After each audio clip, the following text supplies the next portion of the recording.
Ahora, si tienes una Biblia, vamos a leer de Gálatas capítulo 1, desde versículo 9 hasta, no sé dónde vamos a llegar, pero vamos a llegar al final del capítulo, espero.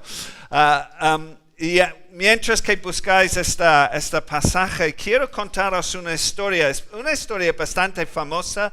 Probablemente si llevas un año o más siendo cristiano has escuchado esta historia, pero es buena historia. Se trata de C.S. Lewis. C.S. Lewis era el autor de las Crónicas de Narnia y muchos otros libros cristianos y otros libros también.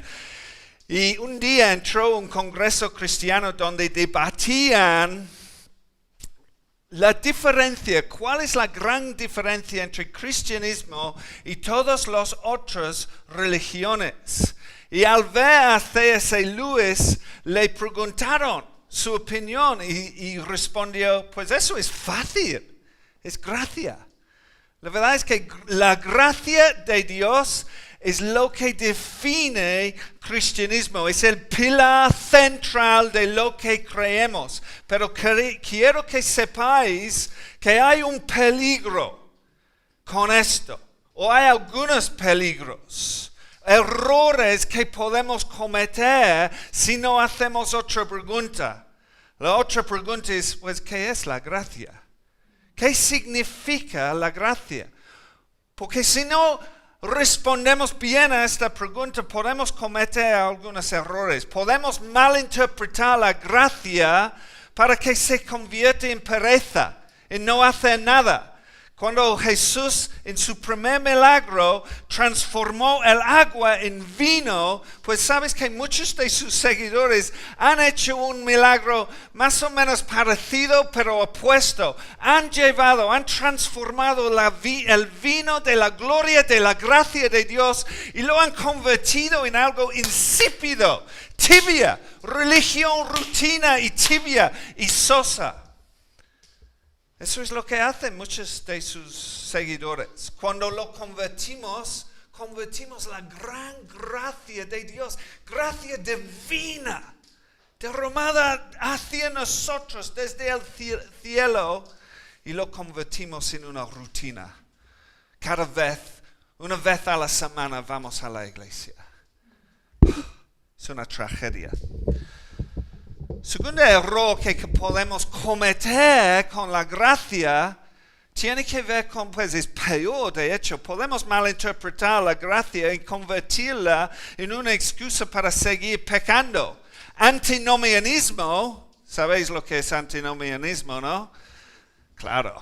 Antinomianismo es la idea de que si te salvas solo por gracia, pues entonces puedes seguir pecando. De hecho, aumentas la gracia si lo haces. Y sabes que algunos acusaron a Pablo de antinomianismo. No es, pero algunos. Y por consecuencia, con estos dos errores, lo que podemos hacer es reaccionar y cometer otro error sobre la gracia. Es lo que hacían algunos en las iglesias de Gálatas. Querían que los gentiles, los que no eran judíos, se circuncidaran para ser cristianos. Es decir, en lugar de seguir pecando o tener una religión insípida, es tener gracia y un poquito de la ley. Tenemos gracia y un poquito de la ley, suficiente para controlarnos. Y sabes que los tres son errores. Lo que hace Pablo en esta carta es que sale peleando. En esta carta Pablo es como un peleador callejero, es como David Domínguez. Listo para una lucha. ¿Por qué? Porque sabe que si pedimos gracia, pedimos todo. Entonces leemos versículos como esto en Gálatas 1. Voy a leer algunos versículos a la vez y luego vamos a seguir hablando sobre ellos. En primer lugar, Gálatas 1, versículo 9 dice, es Pablo saliendo listo para una lucha. Si alguien os predica un evangelio, una gracia diferente del que habéis recibido, que queda bajo maldición. Son palabras fuertes. Pablo luchando por la gracia divina, que lo capturamos, que lo pillamos. Luego dice, ¿acaso busco ahora la aprobación de la gente o la de Dios? ¿O trato de agradar la gente? Es decir, que gracia no es una excusa de religión insípida. Es algo otra cosa. Entonces sale luchando. Principalmente porque la gracia no es tibia, no es antinomianismo, no es una excusa de seguir pecando. Si piensas así, no sabes lo que es la gracia. Ni es gracia más un poquito de la ley. Es gracia divina. Versículo 11 dice, por eso hago saber, hermanos, que el evangelio anunciado por mí no es ninguna invención humana. Yo no lo recibí, no lo aprendí de nadie, sino que me lo reveló Jesucristo mismo. En otras palabras, esta gracia es de Dios. Y si la pierdes, pierdes todo. Pero si lo recibes, es una gracia divina que tiene todo el potencial de transformar tu vida entera. Y por esta razón, ¿sí, Señor? Voy un poco alto. Sí. ¿Está bien el sonido? ¿Me escucháis bien en el live stream? Podéis poner algo en el chat, si no, por si acaso. No sé qué está pasando, tenemos un problemita con el sonido. Por eso Pablo sale peleando, para que mantengamos esta gracia, que es gracia divina desde el principio hasta el fin. Por ejemplo, Pablo dice al principio, gracia divina te elige. Te elige. Es punto número 1, si puedes poner el punto. Pablo lo sabía más que cualquier otra persona. Antes de conocer a Cristo, Pablo se destacó, toda su vida se dedicó a su religión, se destacó por su celo religioso.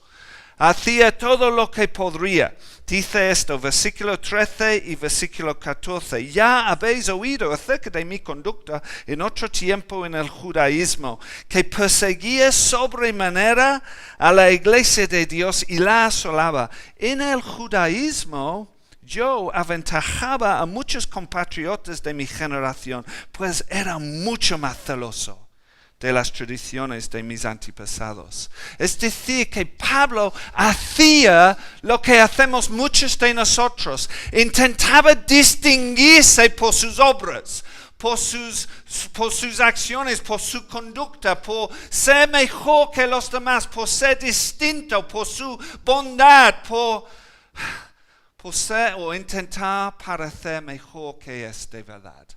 Es como un niño inseguro de sí mismo, intentando llamar la atención de su padre. Mírame a mí, ámame a mí, por su conducta, por sus obras. Y luego un día Cristo interrumpió su vida y Pablo, el sabio Pablo, descubrió algo sorprendente. Versículo 15. Dios me había apartado desde el vientre de mi madre. Gracia divina te elige, te escoge antes de que hubieras hecho o antes de que hayas hecho algo bueno o malo. Eso es la gracia de Dios. Antes de hacer algo bueno o malo, el amor y la gracia de Dios te elige, te escoge. En otras palabras, Dios le eligió a Pablo, le separó, le puesto aparte para que fuera suyo. Eso es buena noticia.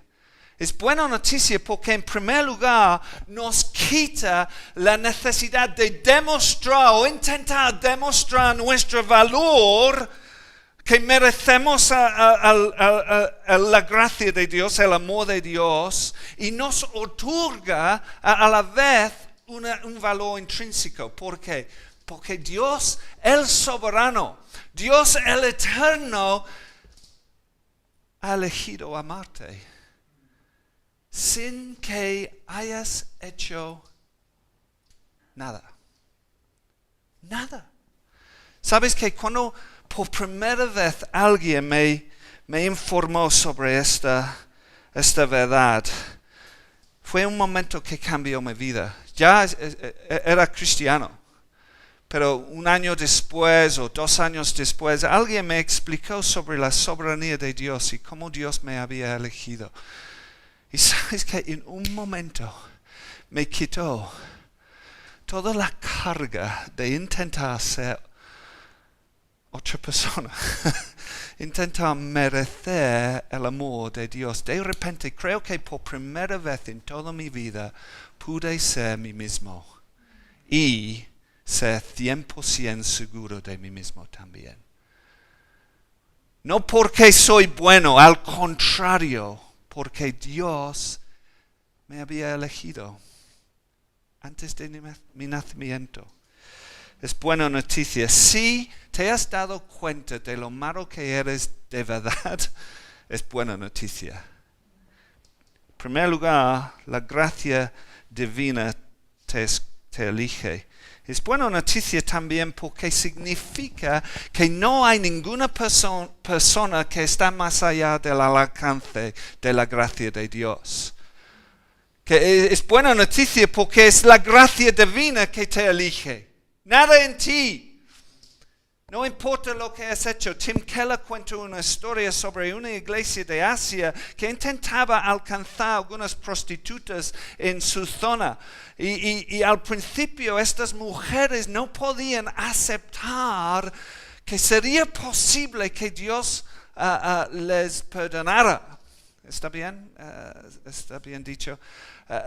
No podrían aceptar el perdón de Dios porque sus vidas estaban tan lejos y estaban tan contaminados por lo que habían hecho y lo que habían hecho a ellos también, que no podrían aceptar la realidad que Dios podría perdonarlos. No sé si te has visto alguna vez así. No sé si te has experimentado la sensación que puedo hacer para limpiarme de lo que me han hecho a mí o lo que he hecho a otros. O a lo mejor tienes a alguien en tu vida, un amado, que parece tan lejos de Dios, tan duro, tan difícil alcanzar que piensas que pues no tengo ninguna esperanza para esta persona. Es buena noticia. ¿Sabes que estas prostitutas un día, uno de los miembros de la iglesia, en desesperación empezó a explicarles, no tiene nada que ver con vosotros. No tiene nada que ver con vuestra conducta antes de Cristo ni después de Cristo. No tiene nada que ver con esto. Tiene que ver con Dios, el soberano que te elige antes o desde el vientre de tu madre. Y de repente estas mujeres, normalmente la soberanía de Dios no es una forma de evangelismo. No es buena manera para empezar a explicar a otra persona pues la elección de Dios para intentar persuadirles. Para estas mujeres era la clave principal. Porque de repente podrían aceptar, me ha amado antes de hacer algo bueno o malo. Dios les ama. Es buena noticia. No sé si tú estás en esta posición, pues quiero decirte que eso es gracia. Es gracia divina, sin condiciones. Entonces, en primer lugar, la gracia divina te elige. En segundo lugar, la gracia divina nos llama o te llama. Dice, versículo 15, dice, si puedes ponerlo otra vez, Arturo. Dios me había escogido desde el vientre de mi madre y me llamó por su gracia. El llamado de Dios es una interrupción personal de Dios en tu vida. Es una interrupción de lo que estás haciendo para que te presentes delante de Él. Eso es un llamado. Para Pablo, literalmente, el llamado literalmente se tiró literalmente de la montura al suelo. Fue un golpe, ¡boom! Y de repente Pablo se encontró con Cristo en el camino a Damasco. Pero para otras personas es más gradual, más sutil, más a largo plazo. Pienso en la historia de Samuel del Antiguo Testamento. Samuel creció en la casa de Elí, el sacerdote, y creció en el templo. Estaba 100% involucrado, metido en su religión. Toda su vida había estado rodeado por esta religión de Dios. Y todavía no le conocía. Dice en 1 Samuel 3:7 dice, Samuel no había conocido aún al Señor, ni la palabra del Señor le había sido revelado. ¿Sabes que es muy posible estar bien involucrado en religión, incluso cristianismo, entre comillas? Es posible estar metido en la iglesia. Todo lo que haces tiene que ver con esto y todavía no conocerle. Es posible. Pero una noche el Señor llamó a Samuel. Estaba en su cama intentando dormirse y escuchó las palabras, Samuel, Samuel. Y al principio Samuel no sabía, no conoció la voz, no reconoció la voz de Dios. Entonces se fue a Elí, pensaba que Elí le había llamado. Entonces Dios tuvo que llamarle otra vez y otra vez. Y al final, de repente, Samuel descubrió que Dios mismo le había llamado o le estaba llamando. Puede ser así, un golpe de repente o algo más gradual, más a largo plazo. Lo importante es cada uno. Estoy hablando a ti, a todo el mundo. Cada uno escuche por sí mismo el llamado personal de Dios. Dios te llama. ¿Está devoto a tu religión? No vale. O las tradiciones de tus antepasados, como dice Pablo en estos versículos. No vale para nada. Tienes que conocer a Dios por ti mismo, personalmente. Escucha este llamado de Dios. Una pregunta para ti. Si estás en tu casa, ¿conoces al Señor en una forma personal? Si no, a lo mejor Dios está utilizando estas palabras. Las palabras que estás escuchando en este momento es Dios llamándote, que le conozcas. Y al final de este mensaje, en algunos minutos, voy a darte una oportunidad para responder a este llamado. Jesús usa la palabra llamar en otras partes de los evangelios, en algunas parábolas. Por ejemplo, en Mateo 22 cuenta una historia sobre un rey que envió sus siervos a los invitados de la boda de su hijo. Y si conoces la historia, es para llamarles que vengan, que vinieran. Y si conoces la historia, sabrás que no quisieron venir. Y también en otra historia en Mateo 20 cuenta la historia del Señor de una viña que envió sus siervos para llamar a los obreros para que vinieran y para que recibieran su pago, su sueldo, su recompensa. Eso es el sentido de llamar. Si Dios te llama es para que acudas a Él, para que te presentes delante de Él, para que te encuentres ante Dios. Y eso es el tercer punto. Dice, es gracia divina que nos revela a su Hijo. Dice Pablo, versículo 15, 16, dice, y cuando Él tuvo a bien revelarme a su Hijo. La gracia divina te elige, la gracia divina te llama, la gracia divina te revela a su Hijo. ¿Cómo?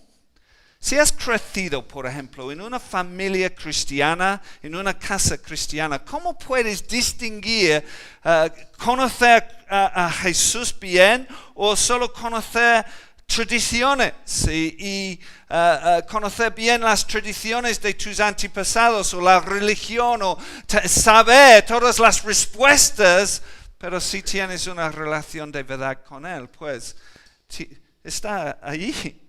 No tiene nada que ver con la capacidad de reconocer o conocer y recitar algunos versículos bíblicos, por ejemplo. No tiene nada que ver con revelación de un dogma o una doctrina o un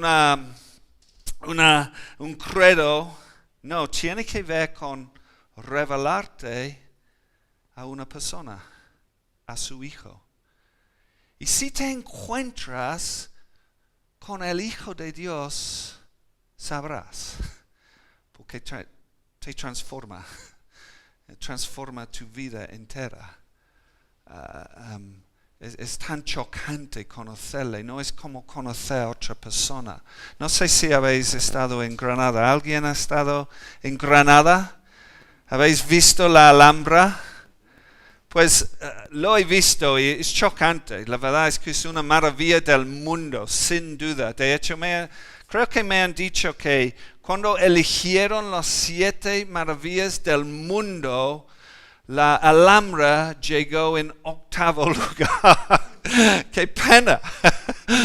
7 y llegó en 8º lugar. Pero ¿sabes qué? 7º o 8º lugar no importa, es una maravilla del mundo, sin duda. Cuando lo ves desde el otro lado de la valle con la sierra en el fondo y el sol brillando sobre la Alhambra, es como te dejas sin palabras. No sé si lo has visto. Si no, a lo mejor te han mostrado una foto o alguien te lo ha explicado. Pero ¿sabes qué es otra cosa cuando lo ves por ti mismo por primera vez? Cuando lo ves por primera vez, te impacta en una forma profunda. Hay miles de personas todos los días en esta colina al otro lado de la valle mirando esta vista y muchas veces callados. Impresionados por la vista, les ha impactado. ¿Sabes qué? Es un impacto aún más fuerte, aún más profundo, cuando Dios te revela a su Hijo. Conoces a Él, que es la imagen del Dios invisible. Conoces de forma personal el que creó todas las cosas. El que existió antes de todas las cosas, sean en los cielos, sean en la tierra, sean invisibles o visibles. De hecho, Él las creó y Él las sostiene en este momento. Es a Él que conoces. Conoces a Él, que es el primogénito de entre los muertos, como dice en Colosenses 1. No, conocimiento te transforma, te impacta.